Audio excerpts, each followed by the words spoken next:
Vía Pública.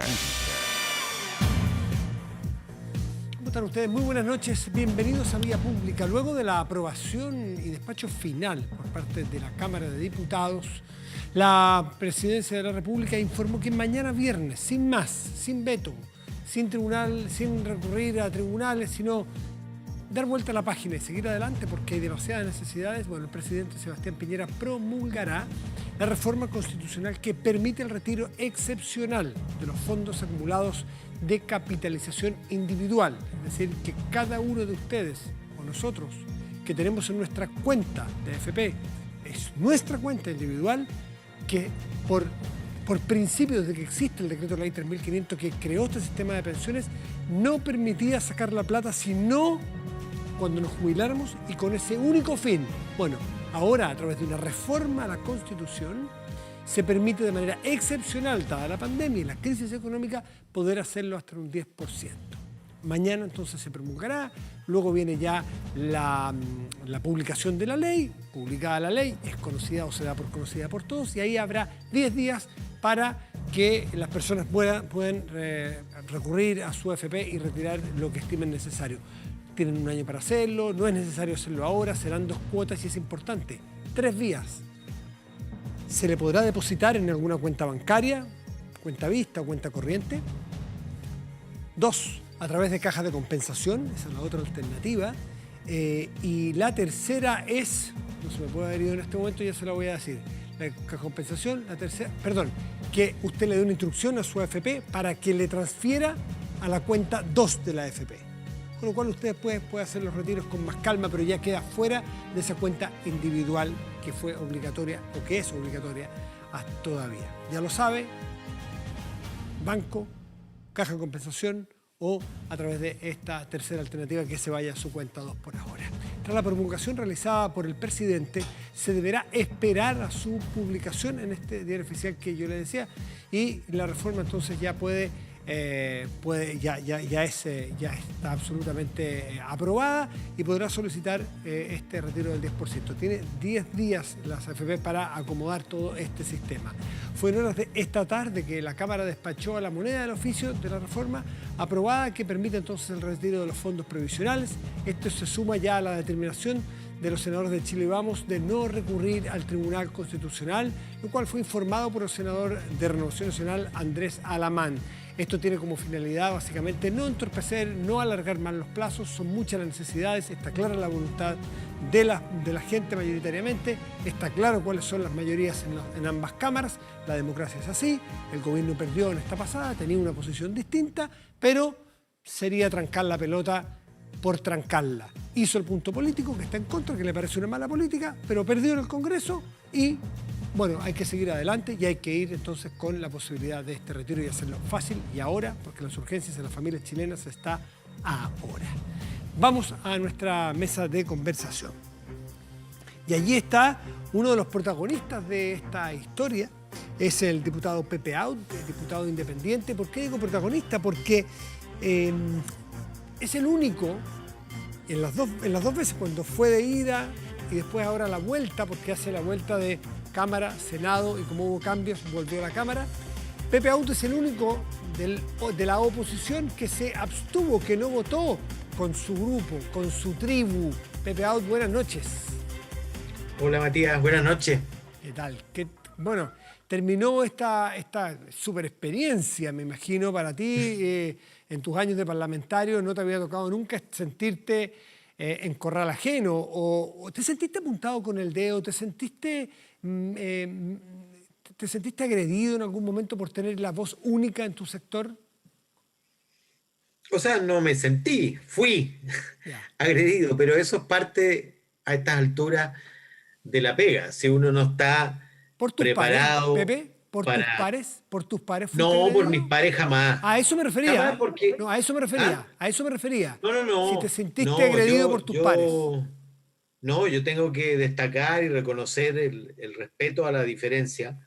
Ya. Porque, bueno, yo avanzo a cara descubierta y expongo mis argumentos desde muy al inicio. Algunos evolucionan en sus posiciones.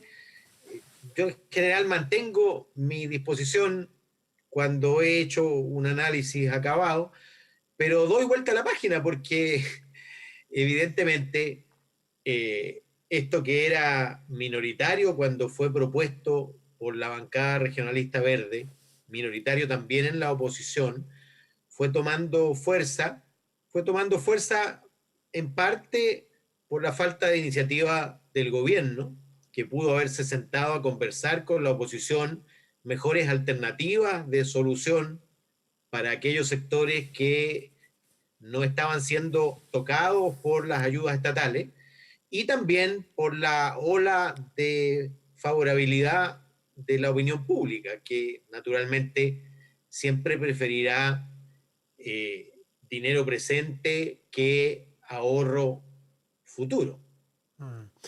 Ya, pero tú tenías razones más bien técnicas y de oportunidad, porque pensabas que si bien habían llegado tarde, quizás igual era mejor tomar las alternativas de ayuda que daba la clase media en los bonos y otros proyectos el gobierno. ¿Es No, un llamado a la fíjate, responsabilidad a tu juicio que votaste o te no abstuviste? es solo eso, es más allá de eso. Mi cuestionamiento principal tenía que ver con la necesidad de transformar el sistema de pensiones exactamente en la dirección contraria de lo que significa el retiro. El retiro lo que hace son dos cosas. Primero, reafirmar el carácter individualísimo de la cotización y del sistema. Y segundo, perforar la idea de que la imposición, es decir, la cotización, es exclusivamente para fines de pensión futura. Claro, como decía la Cuando ley tú, originalmente. cuando tú abres esa compuerta, naturalmente luego vendrá una recesión económica con 20 puntos de desempleo, luego vendrá un terremoto de los que acostumbra asolar Chile cada tanto, y misma razón, misma disposición. Si se hizo hoy día una excepción, ¿por qué no se va a hacer mañana o pasado mañana? Y si eso se consagra, francamente será muy difícil asegurar pensiones dignas en el futuro. Y lo segundo es que yo quiero un sistema solidario de pensiones, donde parte sea capitalización individual, pero parte importante también sea solidaridad intergeneracional, es decir, los actuales cotizantes contribuyendo a mejorar las pensiones de los actuales jubilados. Y obviamente que cuando uno reafirma y enarbola el derecho de propiedad y el carácter individualísimo del aporte, luego se hará más difícil proponerle a la gente un sistema solidario cuando se ha reafirmado con tanto vigor el carácter individual. Yo creo que es una victoria política de la centroizquierda y de la oposición, pero de alguna manera es una derrota cultural, Ah, porque, ¿por qué? porque se aprueba finalmente con los argumentos de la derecha. Uf, como decía Aquí Tomich, cuando estaban, se... aquí estaban, Matías, a mi juicio, los roles cambiados. Sí, pues, ¿Ah? claro, claro. La derecha pidiendo que fuera el Estado el que se hiciera cargo y la izquierda Exactamente. pidiendo que con las cuentas individuales Que de cada cada uno uno. se rascara con sus propias uñas de acuerdo a su ahorro. Sí. ¿Ah? Y yo me resistí a eso. Por supuesto, sé que era muy impopular porque toda la gente quiere dinero y ahora. Además, el nivel de legitimidad de las AFP, que lo tienen bien merecido, es muy bajo. Pero yo pienso en mañana. Mm. Pienso ¿Qué- en mañana cuando le Sí. Ahora, propongamos. hay ciertas incoherencias curiosas. Leí hoy día en el Dínamo que hay una lista importantísima de parlamentarios, muchos de ellos que votaron y han enarbolado siempre sus consignas no más FP y que le indigna este modo de operación privada, individualista, y muchos de ellos tienen cientos de millones de pesos en el ahorro previsional voluntario de las AFP. Voluntario, no lo obligatorio, porque lo obligatorio todos los que somos empleados tenemos nuestra plata ahí. Pero el voluntario lo puede tener en el colchón, en un banco, invertirlo en un kiosco o ponerlo en el APB. Y muchos de los parlamentarios que votaron, insisto, airadamente en contra de las AFPs o con esa moneda, tienen su plata en la AFP, voluntariamente. ¿Qué me dice Pepe Out? Bueno, como se decía, vicios privados, virtudes públicas. Hay evidentes contradicciones entre el discurso público y el comportamiento privado. Tú sabes, el APB significa un beneficio, en la práctica es un ahorro subsidiado, Claro. porque tú restas de pagar impuestos al hacer ahorro para tu pensión. Esto tenía que ver con El incentivo al alentar ahorro. que la gente de mayores ingresos ahorrara más allá del límite establecido por la ley.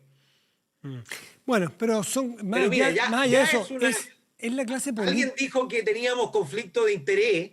Sí. Alguien le dijo a la derecha que tenía conflicto de interés porque había muchos financiados por dineros que probablemente venían de las AFP, pero otro le contestó que en verdad el conflicto de interés lo teníamos todos porque vamos a ser beneficiados con un retiro completamente libre de impuestos que perfectamente podríamos meter a nuestro APB y eludir el impuesto correspondiente. ¿Tú lo vas a hacer, Pepe?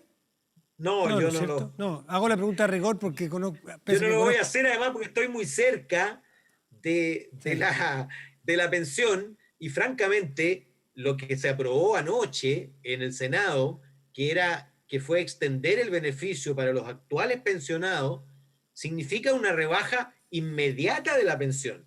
Porque claro, uno puede decir si uno retira 10 o 20%, puede recuperarlo en 5 o 10 años, incluso cotizando un poco más, pero si ya te calcularon tu pensión Claro. y tú sacas, por ejemplo, un 20%, porque tú sabes que no es necesariamente un 10%, porque como el piso es 1.000.000, si ese millón representa el 20% de lo que te queda de ahorro, te va a bajar un 20% tu pensión a la hora de que te lo recalculen. Y eso obviamente va a tener un impacto sobre la vida de las personas que están pensionadas, pero también sobre el Estado, inmediato, porque tú sabes que el Estado subsidia, después del pilar solidario de Michelle Bachelet, no solo los que no tienen pensión, con pensión básica solidaria, sino los que tienen pensiones bajas con un aporte previsional solidario, que es un complemento que crece en la medida que tu pensión baja.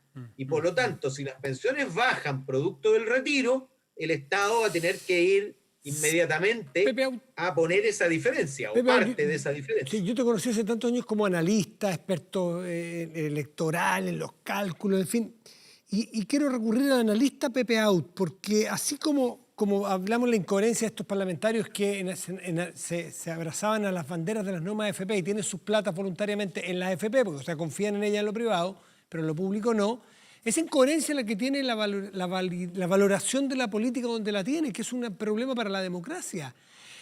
Hay otra inconsistencia que es tremenda, que se habla sobre un nuevo sistema de pensiones que necesita Chile, que creo que todos lo entendemos así, pero resulta que en marzo salió de la Cámara de Diputados el proyecto de ley de modificación, enero, y está estacionado en el Senado y no se ve mucha urgencia en querer modificar, y es una modificación que ya salió de una Cámara, es decir, no debiera ser, están hechos todos los diagnósticos, las discusiones, está a la mano tener un nuevo sistema de pensiones y los parlamentarios miran para otra parte. Entonces, nuevamente, incoherencia. Matías. ¿Cómo? Lo terriblemente contradictorio es que ya está aprobado en la Cámara 6 puntos adicionales de cotización. Claro.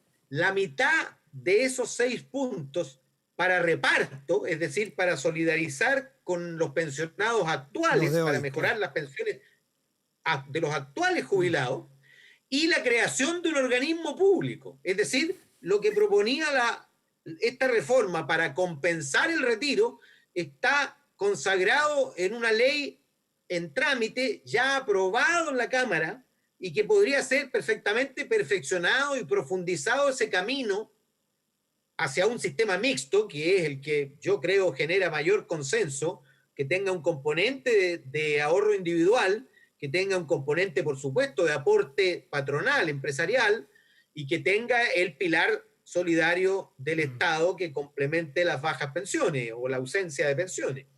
Pero ¿cómo te explicas que entonces ponen la boca en una parte, pero ponen sus acciones en otra parte? Y que no nos hagan un llamado para mañana empezar a tramitar, empezar a ver, porque así le vamos a demostrar a la gente realmente que esto urge. Además, como dices tú, no necesariamente el cambio que ya está aprobado va a afectar a quienes están camino a la jubilación, va a ir directamente hoy a los viejitos jubilados que están recibiendo pensiones indignas. Se les mejora hoy. Han perdido 6 meses esos viejitos que podrían haber tenido mejora en sus pensiones. Entonces no parece que estén todos tan interesados, ni en los viejitos ni en los viejitos de mañana que somos nosotros. Mira, yo creo que el maximalismo paraliza los trámites.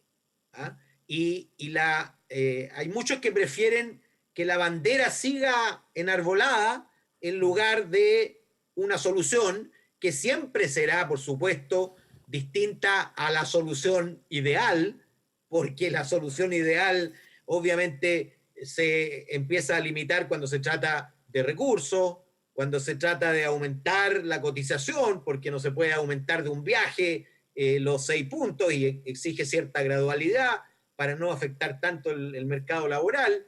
En fin, y siempre habrá muchos que prefieren seguir dando testimonio crítico en lugar de resolver el problema. O sea, yo creo que eso... Si eso es así, Pepe Auto, eso es una inmoralidad del porte del buque, porque de verdad prefieren mantener el problema si es que el problema les da réditos políticos para poder protestar, en vez de arreglar el problema. ¿A eso te refieres? Yo no estoy diciendo que sea una actitud necesariamente maquiavélica y consciente, ¿ah? Pero eso paraliza la posibilidad de un acuerdo concreto, porque el acuerdo supone, obviamente, juntarse en algún punto intermedio. Por ejemplo, hay una discusión respecto de la cotización adicional. ¿Cuántos de los nuevos puntos de cotización van a reparto, es decir, a mejorar las pensiones actuales? ¿Y cuánto incrementa la cotización individual? El gobierno partió muy abajo, con menos de 1 punto de solidaridad, y el acuerdo en la Cámara fue 3 y 3. Hay quienes plantean que todo vaya a solidaridad, y nos vamos a enfrentar ahí con la opinión pública, porque todas las encuestas señalaban que la gente prefiere que vaya todo a su capitalización individual, aunque yo creo y estoy completamente convencido y votaré de nuevo de ese modo. Creo que es muy importante que haya un componente de solidaridad intergeneracional. ¿Y un componente de ahorro individual también? Por supuesto, hay que hacer crecer el ahorro individual, sí, y hay que incorporar un componente colectivo sin duda. Pasemos y hay que resolver el problema de las lagunas, hay que incentivar a la cotización, y hay que incentivar, Matías, a que se incorpore una mayor proporción de la población a la cotización, que es nuestro problema central. Claro. ¿Qué porcentaje de la población cotiza y cuántos están fuera? Piensa tú que de los 11 millones de cotizantes hay solo 5 millones activos. Es decir, hay 6 millones de cotizantes pasivos. Por supuesto, saca los pensionados, pero hay por lo menos 3 millones que cotizaron un día, una vez, un año, y después no cotizaron más. Y esos van a ir al Pilar Solidario derecho, eso no van a recibir una pensión. Van derecho al Pilar Solidario o a la miseria si no califican dentro del 60% más vulnerable, que es lo que está cubierto por la pensión básica solidaria y el aporte previsional solidario. Pepe Out, pasemos un segundito a la arena de lo político estrictamente. Tú hablaste de que este es un gobierno que en la práctica terminó. Por favor, expláyese, señor Out. Bueno, terminó su iniciativa, sin duda. ¿Ah? Su impulso transformador, ¿ah? Si alguna vez lo tuvo, obviamente se quedó en el camino, y lo único que le puede pedir uno al gobierno es que administre los 18 meses, 19 meses que le quedan de la mejor manera posible. Lo que lo salva al gobierno es el itinerario electoral, porque finalmente los focos se van a desplazar a otro lugar. De hecho, ya se desplazaron a otro lugar. Estamos viviendo con casi 8 meses de antelación el síndrome clásico del pato cojo. ¿Ah? Y ya se desplazó el eje hacia afuera. Piensa tú lo clave que fueron las opiniones de Joaquín Lavín para el desplazamiento de buena parte del oficialismo, que ya está pensando en el futuro, y está desanclándose del gobierno actual. Porque lo que creo yo, mira, yo no soy de los que creo estos ciclotímicos que pasan de la euforia a la depresión y de la depresión a la euforia. Ayer perdíamos la elección de manera irredarguible con Lavín, hoy día para muchos la ganamos de manera categórica. Yo creo que ni una cosa ni la otra. Pero lo que sí está claro es que cualquiera sea la alternativa de derecha o centro derecha, va a estar completamente desanclada y desolidarizada del gobierno actual. O sea, nadie va a ir a la reelección prometiendo la continuidad de la política y del programa del presidente Piñera. Ahora, es curioso porque si medimos las encuestas, Joaquín Lavín, que es del sector del gobierno, que está muy castigado hoy día, aparece con la primera mayoría hace mucho rato. Quizás el único que tiene más fuerza en su sector. En la oposición está más diseminado el apoyo de distintos candidatos que suben y bajan. ¿Tú crees que cuál es el escenario en el cual nos vamos a enfrentar electoralmente hacia adelante? Mira, el escenario está muy cambiante, Matías. Piensa tú que estábamos todos concentrados en enero, febrero, en lo que se venía en marzo, el segundo estallido, y vino la pandemia que cambió completamente el escenario. Hace unas semanas, los cuatro liderazgos mejor valorados eran de la derecha, de manera inédita en los últimos 30 años. Y de los 10 primeros, 7 eran de la derecha, cosa verdaderamente inédita. Sin embargo, esto perfectamente puede haberse visto modificado en esta coyuntura de manera relevante, pero eso no significa que vaya necesariamente a quedarse fijo en esa modificación, puede volver a modificarse, porque el fenómeno mayor, creo yo, es que el nivel de ideologización de la política a nivel Congreso y la élite no tiene correlato en la sociedad. En la sociedad ha habido un proceso inverso de desideologización. Tú viste el apoyo transversal, por ejemplo, a esta reforma. Era parecida la cifra en la gente que se identificaba con derecha, centro-derecha, y la gente que se identifica con izquierda, centro-izquierda. Si le preguntas a la gente de izquierda, centro-izquierda, al revés, por seguridad ciudadana o por control del flujo migratorio, te aseguro que va a responder de manera muy distinta a cómo responden sus parlamentarios. Así como los parlamentarios respondían de manera muy distinta a la pregunta por la reforma, o la pregunta por la ley de identidad de género, o la pregunta por el aborto en 3 causales, en fin, que tenía un apoyo transversal, y sin embargo no había parlamentarios en la derecha que reflejaran a ese electorado. Entonces, yo digo, el escenario está completamente abierto. Lo único, creo yo, que está claro es que ninguna alternativa se va a plantear como de continuidad a este gobierno. Ya. Eso más o menos. Y uno ve a Joaquín Lavín proponiendo un gobierno de unidad nacional, una transición a un modelo socialdemócrata, y mi pesadilla es, claro, es que ese concepto se enfrente con un candidato de izquierda radical, y eso, por supuesto, le daría muchísimas posibilidades de ganar. Estás dejando servir para que te haga la pregunta. Hoy día los dos candidatos más fuertes son de la derecha, todo lo contrario de lo que te conocemos toda la vida a ti, que plantea un itinerario y un ideario socialdemócrata, y por el otro lado te referías a lo mejor a Daniel Jadue, del Partido Comunista, pero que va a ir con tu tribu, con tu grupo electoralmente. ¿Qué va a hacer un Pepe Out, que es más un socialdemócrata, en una circunstancia como esa? Bueno, yo espero que ese escenario, yo espero contribuir a que ese escenario no sea... Pero a eso te referías, a eso te referías recién, cuando me dijiste una izquierda radical. Exactamente a eso. Hay que trabajar para generar una alternativa de reformismo orgulloso, con un programa que articule de manera adecuada gobernabilidad y cambio, que dé seguridad también frente a la propuesta de derecha, que obviamente se desplaza con mucha libertad hacia el centro social y político, incluso más allá del centro, Joaquín Lavín, pero finalmente está detrás la UDI y sabemos ya, lo supimos con Piñera, con el presidente Piñera, cuánto influyen los partidos que están detrás del gobernante. Y el centro, que probablemente sería lo que te identifica a ti, un centro socialdemócrata, está absolutamente vacío ese barrio. Están todas las luces apagadas, no queda nadie. ¿Habrá espacio para poblarlo? Yo digo que hay demasiadas minorías dispersas en los distintos partidos y sobre todo en el mundo independiente.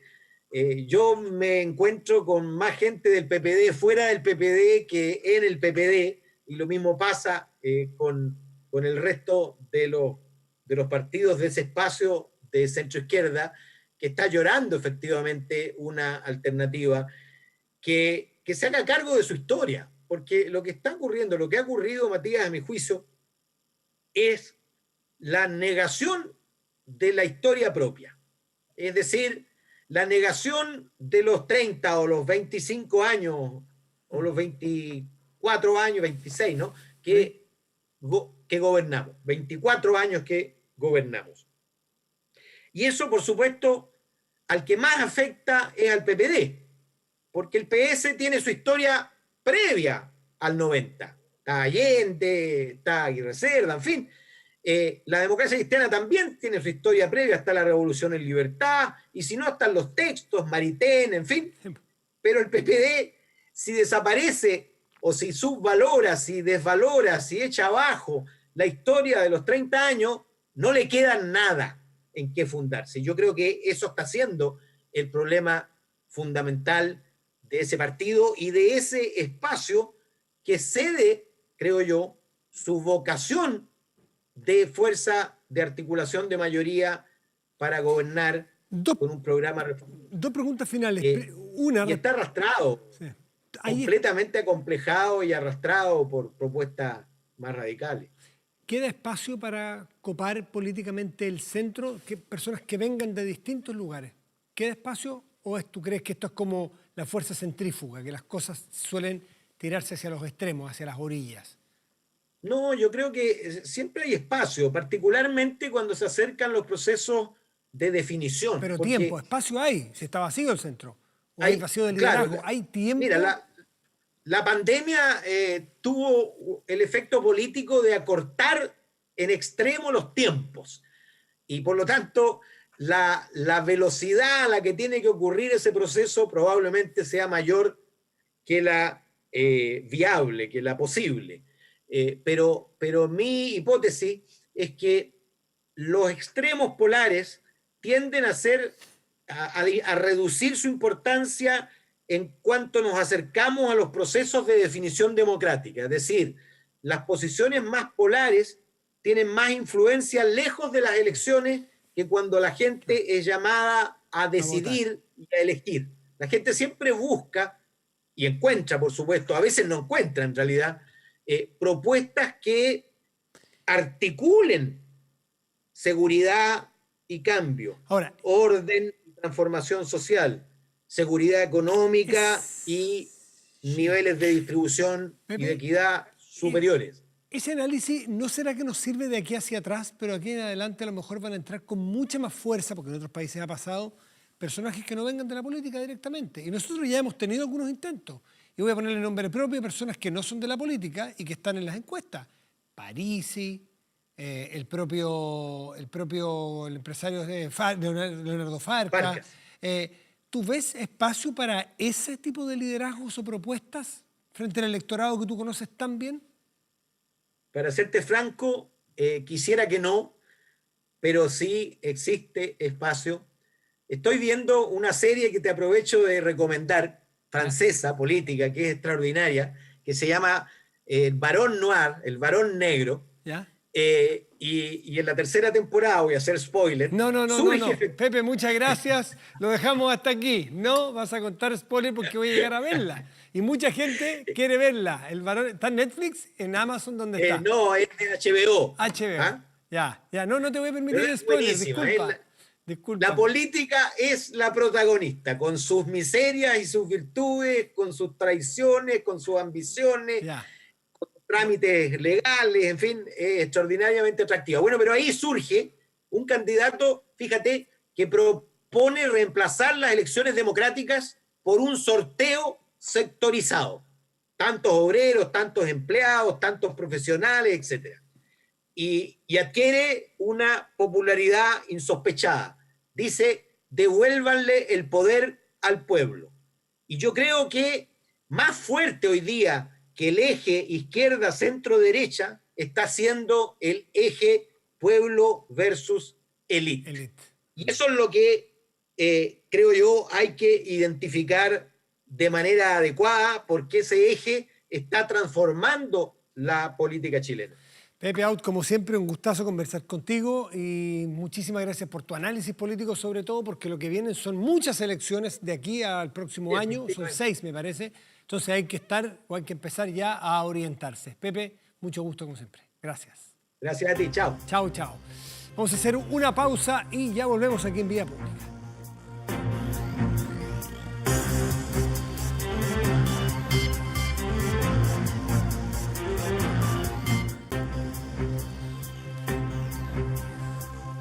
¿Sabías que un corredor de propiedades puede ganar hasta un 4% por la venta de una propiedad? Tú puedes ser corredor de propiedades, además estudiando 100% online. Colegio Inmobiliario te invita a su programa especial de capacitación. Tú puedes ser un corredor de propiedades exitoso.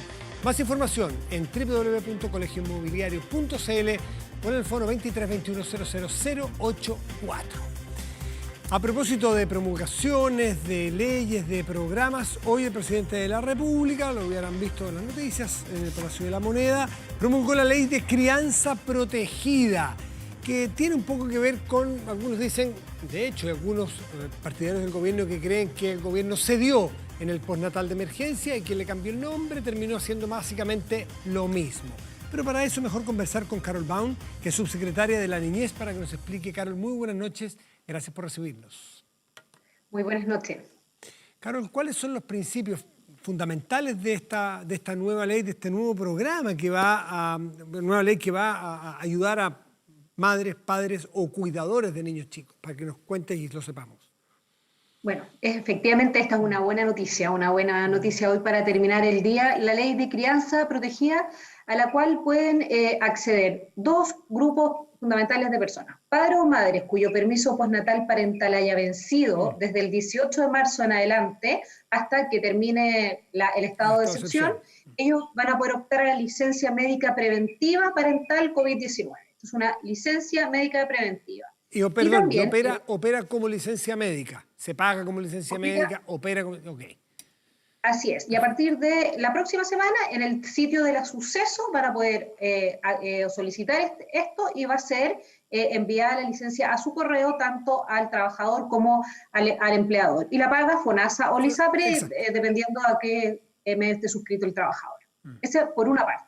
Sí. Y por otra parte, los padres o madres o cuidadores de niños menores de 6 años quienes pueden acogerse a la ley de protección al empleo de forma voluntaria, sin, en el fondo, la obligación del trabajador el empleador tiene la obligación de aceptar esto por el tiempo también que dure el estado de excepción o mientras se encuentren cerrados los establecimientos educacionales a los que el padre, madre o cuidador accede, no tiene acceso en el fondo para poder llevar a su niño menor de 6 años. Es decir, si es que alguien tiene niño menor de 6 años y no tiene dónde dejarlo para ir a trabajar, automáticamente eso le da derecho a acogerse al sistema de protección del empleo, o sea, de seguro de cesantía. Perfecto. Y con los mismos derechos, con los mismos bordes que tiene hoy día el seguro de cesantía para el uso que ya le conocemos, ¿no? Efectivamente, las dos cosas, tanto la licencia como la ley de protección del empleo, aplica tal cual como la conocemos ahora y además son compatibles con los bonos, el ingreso familiar de emergencia y lo que el beneficio que esté recibiendo el trabajador en su momento. ¿Y esto corre para madres, padres o cuidadores? O padres, madres y cuidadores, o sea, si hay un padre y una madre y tiene un niño de 6 años, ¿tiene que elegir uno de los dos a cuál acogerse? ¿O podrían... Así es, Elige uno. O sea, en el caso de la licencia, el que está haciendo uso de la licencia y que haya vencido, Exacto. y nosotros sabemos que son alrededor de 45.000 personas, mayoritariamente mujeres, las que ya venció desde el 18 de marzo, porque esto opera también para quienes ya venció, o va a vencer hasta el 19 de septiembre. Y padre o madre y cuidadores son más de casi 800.000 los que potencialmente podrían ser beneficiarios y tienen que, en el fondo, es el que tiene el cuidado ese niño o niña, y no pueden ser, en el fondo no pueden ser los dos, tienen que optar y aquí elige la madre. Perfecto. Y aquellas personas que ya habían, por ejemplo, mujeres que habían vuelto ya de su postnatal y lo habían hecho de la manera intermedia, es decir, media jornada, con esta flexibilización que permite la ley, ¿cómo opera para esas personas? También pueden hacer la solicitud y también pueden solicitarla. También para las mujeres que ya había vencido, aquellas que están en esta modalidad o aquellas que tienen una licencia por el hijo menor de 1 año, cuando vence esa licencia también podrían solicitarlo si aún seguimos en estado de excepción. Y si alguien había vuelto a trabajar, en las condiciones que fueren, ya sea de telemático o en el lugar de trabajo físico, y resulta que, bueno, no tenía esta cobertura legal y había tenido que dejar a su hijo con la vecina, con otra persona al cuidado, pero estaba intranquila, naturalmente, porque no estaba acostumbrada, no era lo habitual, porque el colegio se lo tiene cerrado, me refiero a menores de 6 años. También puede solicitar. Puede volver atrás, es decir, yo volví a mi trabajo, pero ¿sabe qué? Quiero volver a mi casa de nuevo. ¿Se puede reactivar algo? ¿Sí? Lo puede reactivar porque por eso es para aquellas licencias vencidas a partir del 18 de marzo, digamos, cuando empezaron ya las cuarentenas, los toques de queda. Ya, perfecto. O sea, no hay problema que, pucha, llegué tarde, yo ya me había reintegrado a mi trabajo con el dolor de mi alma porque tengo mi hijo o hija con la vecina y la verdad que no es lo que yo quisiera. Efectivamente, No hay la problema. idea es que podamos beneficiar a la mayor cantidad de mujeres, de niños básicamente, y por eso sabemos que son más de 45.000 aquellos que podrán verse beneficiados por esto, bueno, y también por el cuidado porque no existía esa posibilidad antes. Sabemos que había mucha gente que ya que tenía la suspensión del empleo o distintos mecanismos, pero hoy día tienen esta posibilidad ya establecida por ley. Y además no depende de la voluntad del empleador, sino que depende de la voluntad efectivamente del trabajador. Cuando el oficialismo, el gobierno, se oponían al proyecto de ley originalmente del postnatal de emergencia, la argumentación era fundamentalmente que era regresivo o que beneficiaba justamente a los padres o madres o cuidadores que tenían empleo. Y esa era, entre comillas, una suerte los que tenemos un contrato de trabajo y tenemos cierta formalidad. Pero decían, ¿por qué no nos preocupamos si nos gastamos la misma plata que significa este proyecto? Paréntesis, ¿cuánto cuesta este proyecto? No tengo el dato exacto de cuánto cuesta el proyecto. Pero era un costo muy elevado. ¿Por qué no nos gastamos ese dinero en los más pobres y no en aquellos que, en la relativa, tienen más posibilidades porque de hecho tienen un contrato de trabajo? Efectivamente. Entonces, ahora que el gobierno llegó a un acuerdo político y algunos dicen que esto es más o menos lo mismo que lo anterior, ¿qué proyecto hay para las madres y padres que no tienen, ni tuvieron, ni van a tener un postnatal porque no tienen ni tuvieron, a lo mejor tampoco tendrán un contrato de trabajo y son los más precarios sus condiciones de vida y que también tienen hijos y también tienen que salir a trabajar, a lo mejor a vender algo a la esquina y no tienen con quién dejar a su hijo? Bueno, efectivamente esto aplica para todos aquellos, para todas aquellas mujeres que tienen todo tipo de pre y postnatal. Y esto cuando se amplió el postnatal de 6 meses, también se estableció que fuera para todas las mujeres que tuvieran tanto un contrato a honorario, o sea, cualquier tipo de formalidad y que en el fondo estén cotizando, ¿cierto? También para las trabajadoras de casa particular, se amplió. Por lo tanto, esto es para todas. Ahora, para todas aquellas que efectivamente no tienen este postnatal, están los otros beneficios, como el ingreso familiar de emergencia, los bonos, que no son incompatibles, pero nosotros entendemos que es parte de las dificultades que existen hoy día por la pandemia, efectivamente es eso, y también es parte de lo que hemos señalado cuando decimos que los niños debiesen también poder, en la medida de que sanitariamente las decisiones se van tomando, en el fondo, también protegiendo la salud de los niños, tengan que volver a clases también. Es parte de los argumentos con los cuales queremos también que se puedan reactivar los colegios a las cunas y establecimientos educacionales en general, porque es un problema que sabemos que existe, y para poder reactivar el país en general tiene que ir funcionando todo en redondito, porque si no, la verdad es que una cosa va trabando la otra y sabemos que eso es así. En esos sectores más vulnerables, más pobres directamente, que van a acceder al IFE, al IFE original, después al IFE 2.0, al IFE Plus, como fuera, este ingreso familiar de emergencia, ¿hay algún proyecto para esas familias más pobres que tengan foco en la niñez, más allá del ingreso familiar, que es 100.000 pesos por cada integrante del hogar, hasta 4 personas, ¿no es así? Y después a la quinta tiene una prorrata. Pero ¿hay algún foco especial para la niñez en esos sectores más pobres, Carol? Bueno, esto parte del diseño del ingreso familiar de emergencia, que es del Ministerio, ha sido en el Ministerio de Desarrollo Social y Familia, que es del que forma parte, en el fondo, la Subsecretaría de la Niñez que me toca representar. Sí. Una de las cosas principales en el diseño, que también considerado obviamente por Hacienda, es el tema de que sabemos que las familias más pobres en general son las familias que tienen hijos, y por eso también se considera cada una de las cargas o de los integrantes de la familia. Por eso nosotros, al hacer este diseño, se sabe que los más beneficiados son aquellas familias que tienen hijos, y de hecho también en general todos los números nos muestran que la mayor cantidad de beneficiarios en general son hogares en que la mujer está a cargo del hogar. Perfecto. Carol, lo dijiste al principio, pero quiero que lo repitamos como utilidad pública, las personas que justamente esta política de la ley de crianza protegida que se promulgó hoy, que entra ya en vigencia una vez que esté publicado, son un par de días más, ¿cómo se utiliza? ¿Desde cuándo y a dónde tienen que ir para activar estos beneficios? Ya, perfecto. Para la licencia médica preventiva, todos los padres o madres que se le haya vencido desde el 18 de marzo el permiso postnatal parental, en la página de la Suceso, suceso.cl, la Superintendencia de Seguridad Social, de una vigencia de 3 meses mientras se mantenga el estado de excepción.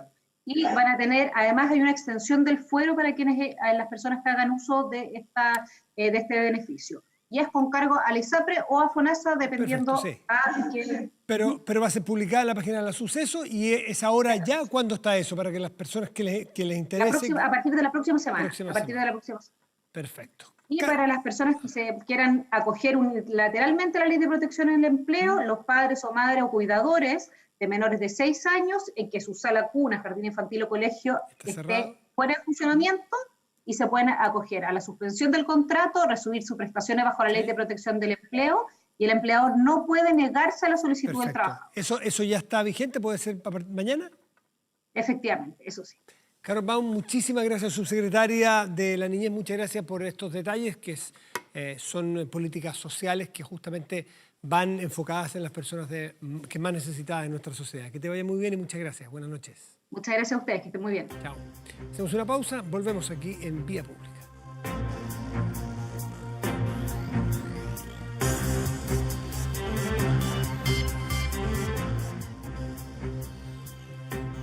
La crisis sanitaria y el desafío de educación a distancia están afectando el bienestar socioemocional de las comunidades educativas. CELCLAS es una plataforma educativa de aprendizaje socioemocional que ofrece actividades, contenidos y herramientas para gestionar la convivencia de educadores, estudiantes y sus familias. Más información en www.webclass.com, líder en tecnología. Vamos a la pantalla y ahí revisamos nuestro portal de noticias 24horas.cl, uno de los portales más visitados de Chile, que tiene en su portada mire, este caso es bien dramático lo que está siguiendo. Yo he seguido muy de cerca lo que ocurre ahí en Argentina, y es bien dramático porque la curva es muy, muy acentuada. Es dramático porque nosotros vivimos en algún momento eso mismo, ese infierno, esa pesadilla de que al día siguiente eran más casos. Y al día siguiente eran más casos. Y uno decía, ¿en qué momento esto cede? Parecía que no terminaba. No hemos ganado la batalla ni de cerca, no hemos ganado. Esto, si nos descuidamos, vamos a volver. Afortunadamente estamos en la parte del declive de la curva. Pero mientras nos comportemos, cuando nos suelten y nos dejen salir de nuestras casas y no somos capaces de lavarnos las manos, usar mascarilla, mantener distancia social, no hacer reuniones, vamos a volver a la curva ascendente. Esto es tan clarito como el agua. El problema que tiene Argentina es que tiene estas curvas, después de 130 días de cuarentena, de las cuarentenas más largas del mundo. Es decir, se agotó esa herramienta que es muy útil en algunos momentos para controlar la pandemia. Argentina está en proceso de descuarentenar a las personas porque sencillamente se aflojó el elástico y ya no funciona. Entonces, la gente saliendo progresivamente a las calles y con las curvas en el nivel de ascenso que tienen, es un problema. Por eso que las cuarentenas no son herramientas perfectas y únicas, son adecuadas para poner en los momentos adecuados. Así que lamentable, hoy día vi que estaba con unas cifras enormes en el Gran Buenos Aires, en muchas partes, así que ánimo los argentinos. Ahora, tienen muchos menos muertos que nosotros, menos casos que nosotros todavía, ojalá lo logren controlar luego. Más detalles naturalmente aquí en 24horas.cl. Vamos a la temperatura, ¿le parece? La temperatura en este momento en la región metropolitana es de 3 grados con 7 décimos. Está muy requete contra frío, muy frío. Está nublado en este momento. Para mañana y pasado, mañana viernes y pasado sábado, debiéramos esperar mañana viernes cielo parcial, máxima probable de 16 grados y para el sábado una máxima probable de 13 grados y cielo nublado. ¿Revisamos otras regiones del país? Por favor. Puerto Montt, región de los lagos.